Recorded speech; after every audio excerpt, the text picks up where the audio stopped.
নমস্কার, আমি রাখি। আমার নতুন আরো একটি ব্লগে আপনাদের সবাইকে স্বাগত জানিয়ে আজকের ব্লগটি শুরু করলাম।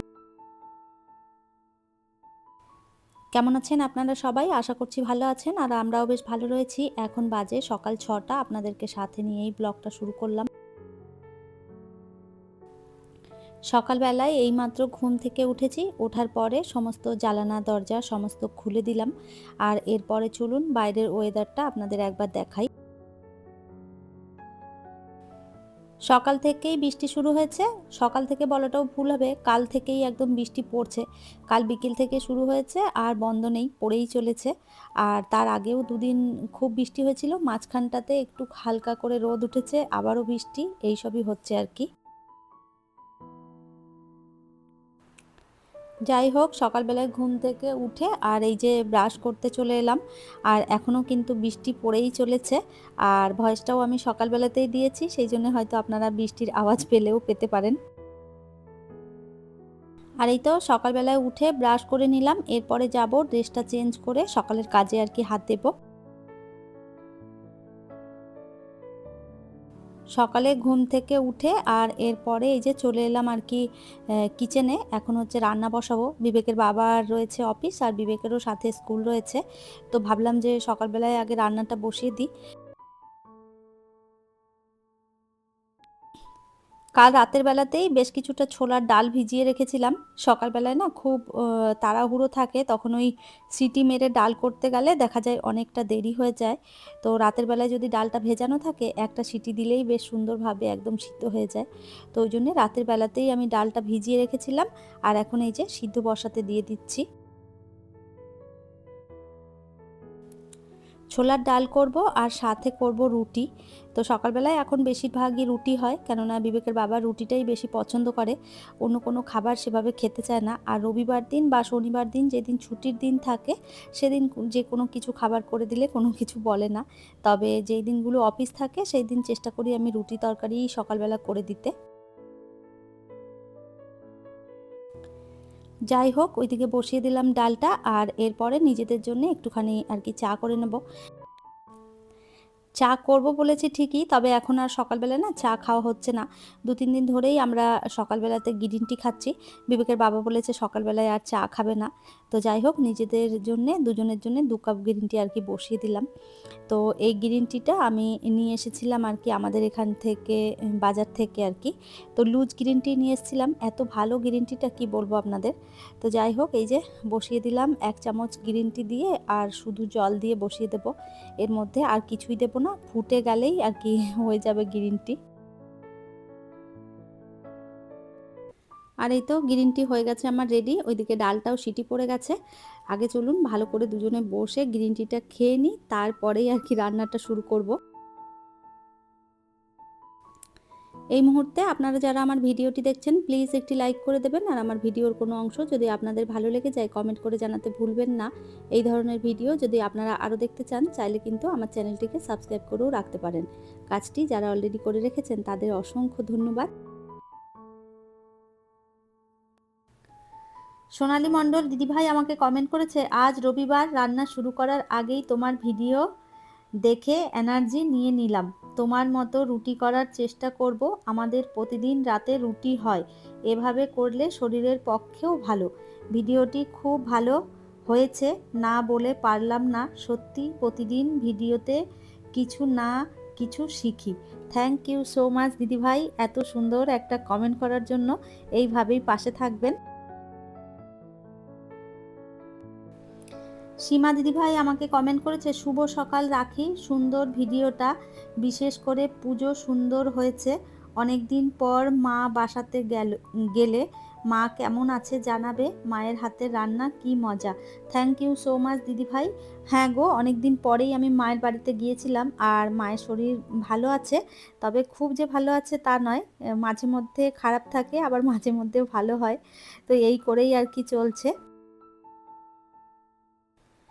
ঘরে বাইরে পূজা আইডি থেকে একটা বোন আমাকে কমেন্ট করেছে, কেমন আছো রাখিদি, তোমার ভিডিও দেখে কমেন্ট করা হয় না, তোমার কাজগুলো খুব সুন্দর, তোমার ব্লগ খুব সুন্দর, তোমার বিড়াল বাচ্চা বেশ সুন্দর, ভালো থেকো সবাই। থ্যাংক ইউ সো মাচ, এভাবেই পাশে থেকো। আপনারা আরও অনেকেই কমেন্ট করেছেন, আপনাদের প্রত্যেককে জানাই অসংখ্য অসংখ্য ধন্যবাদ। এভাবেই সবাই পাশে থাকবেন। দেখতেই পেলেন ডালটা হয়ে গেছে আমার রেডি। তো আজকে ডালের মধ্যে দিয়েছিলাম ওই তেলের মধ্যে শুকনো লঙ্কা, জিরে ফোড়ন দিয়েছিলাম। তার মধ্যে দিয়ে দিয়েছিলাম টমেটো। আর টমেটোটা ভালো করে গলে যাওয়ার পর জিরে গুঁড়ো, ধনে গুঁড়ো, নুন, হলুদ এই দিয়ে ভালো করে কষিয়ে নিয়ে তারপরে ডালটা দিয়ে দিয়েছিলাম। এইভাবে একবার ছোলার ডাল করবেন, ভীষণ ভালো হয় খেতে। আর এইদিকেও রুটিগুলোও করে নিচ্ছি। রুটিগুলো হয়ে গেলে তারপরে বিবেকের বাবাকে দিয়ে দেবো খেতে। অনেকটা সময় হয়েছে, প্রায় এখন 8:45 মতন বাজে। তো ওই 8টার মধ্যেই খেতে দিয়ে দিই। 8টা 10-15 ভিতরেই বিবেকের বাবা আর কি বেরিয়ে যায়। 8:30টার মধ্যেই বাসটা চলে আসে। আপনাদের তো আগেও বলেছি। বিবেকের বাবাকে আগে রেডি করে পাঠিয়ে দেবো। তারপরে বিবেককে স্কুলের রেডি করে ওকেও আর কি সবকিছু গুছিয়ে ওকেও পাঠাতে হবে। আর এই তো বিবেকের বাবাকে দিয়ে দিলাম খেতে, খেয়ে তারপরে আর কি বেরিয়ে পড়বে।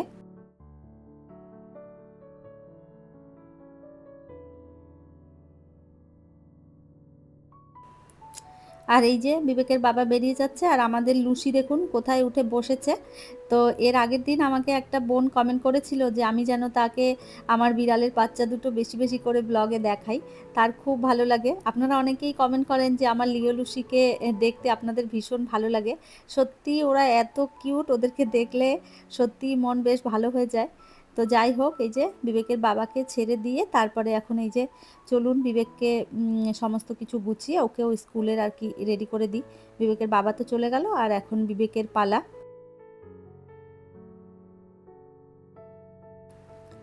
আর এই যে বিবেকও হয়ে গেছে রেডি। এরপরে চলুন নিচে গিয়ে বিবেককে বাসে তুলে দিয়ে আসি।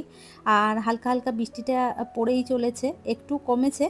তো যাই ওকে ছেড়ে দিয়ে তারপরে এসে বাড়ির সংসারের যা কাজ রয়েছে সেইগুলো গুছিয়ে নেব। চারদিক জলে একদম ভিজে রয়েছে রাস্তাঘাট, আর অল্প অল্প করে বৃষ্টিও পড়ছে। তো খুব জোর হচ্ছে না, ওকে বললাম যে ছাতার তলে আসতে, ও বলল যে না কিছু হবে না। তো এই যে দেখুন চলে এসেছি রাস্তায়, ওকে তুলে দিয়ে তারপরে আর কি বাড়ির দিকে রওনা দেব। বেশ কিছুক্ষণ দাঁড়িয়ে থেকে বিবেকের এই যে বাসও চলে এসেছে। আর এরপরে ও ওই যে বাসে উঠে পড়লো, আর এরপরে এখান থেকে কিছু সবজিপাতি কিনে নিয়ে তারপরে আমি আর কি বাড়ির দিকে রওনা দেব।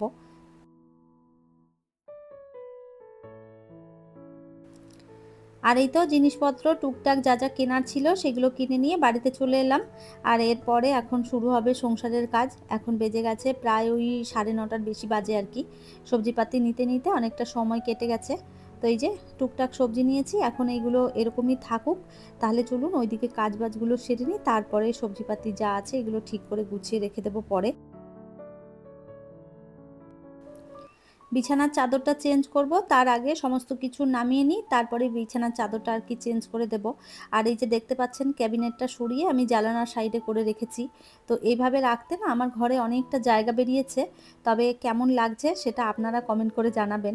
যে দিকটাতে ছিল সেই দিকটাতেই কি ভালো ছিল, নাকি এই দিকটাতে সরিয়ে বেশ ভালো হয়েছে, কমেন্ট করে কিন্তু জানাতে ভুলবেন না। আসলে ছোট ঘর, এই ঘরটাতে খুব বেশি জিনিসপত্র সরানোরা করার খুব একটা জায়গা নেই। তো যাই হোক তারপরেও এই দিকটা একটুখানি সরানোর পর দেখলাম এই সামনে থেকে অনেকটা জায়গা পেরিয়েছে। হাঁটাচলা করতেও বেশ সুবিধা হচ্ছে, তারপরে ঘর-টর মুছলেও বেশ ভালো সুবিধে হচ্ছে। আর এখানটায় রেখে না কাপড় জামা রাখতেও দেখলাম বেশ সুবিধে। কেননা এই সাইডটায় তো খাটটা ছিল। তো ওই খাটের জন্যে এখানে বসে গোছাতে না একটু অসুবিধেই হতো। তো এইভাবে রেখেছি, তাতে কোনো অসুবিধে হয়নি। জানলাটাও খোলা যাচ্ছে আর তারপরে জানালা থেকে যে ভিউটা দেখা যেত সেটাও সুন্দরভাবে দেখা যাচ্ছে। তো যাই হোক এইদিকে বিছানাপত্র সমস্ত গুছিয়ে একদম সুন্দরভাবে আর কি পরিষ্কার করে নিলাম ঘরটা। আর কাজের দিদি এসে আগেই কাজ করে দিয়ে চলে গেছে। আর এরপরে এই যে বিড়ালটাকেও খেতে দিয়ে দিচ্ছি। ওদেরও খিদে পেয়ে গেছে, পেছন পেছন ঘুরতে থাকে, খাবার না দিলে না পায়ে পায়ে ঘুরতে থাকে। ওই ম্যাও ম্যাও করে আর পিছন পিছন চলতে থাকে। তাহলেই বুঝতে পারবেন যে ওদের খিদে পেয়েছে। আর খাওয়া হয়ে গেলে তারপরে ওরা নিজেদের মতন খেলতে থাকে বা ঘুমিয়ে পড়ে।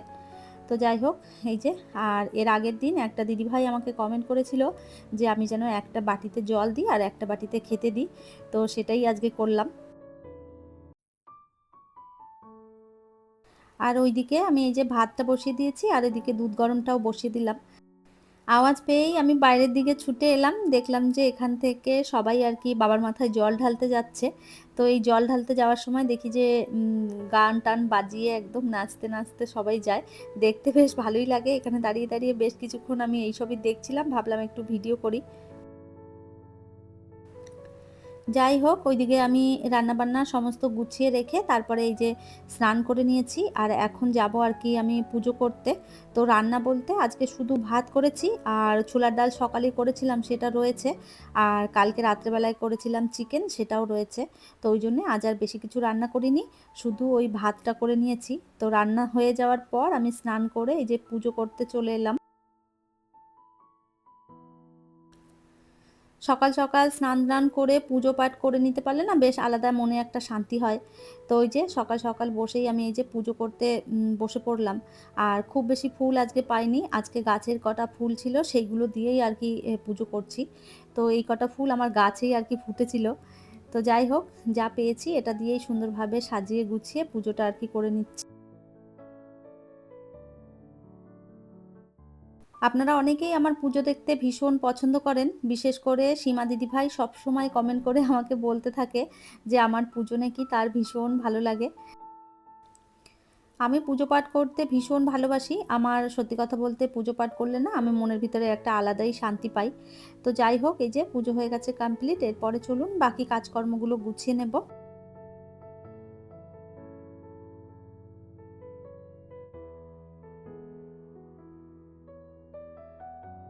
অফ ক্যামেরাতে আরও অনেক কাজকর্ম করেছিলাম, সেগুলো আর আপনাদের সাথে শেয়ার করা হয়নি। আর এখন বাজে প্রায় ২টো মতন, আমি এই যে খেতে বসে পড়লাম। তাহলে চলুন আমার আজকের ভিডিওটা এই পর্যন্তই। ফিরবো নতুন ব্লগ নিয়ে। ততক্ষণের জন্যে সবাই ভালো থাকবেন, সুস্থ থাকবেন। আবারও দেখা হবে নতুন একটি ব্লগে।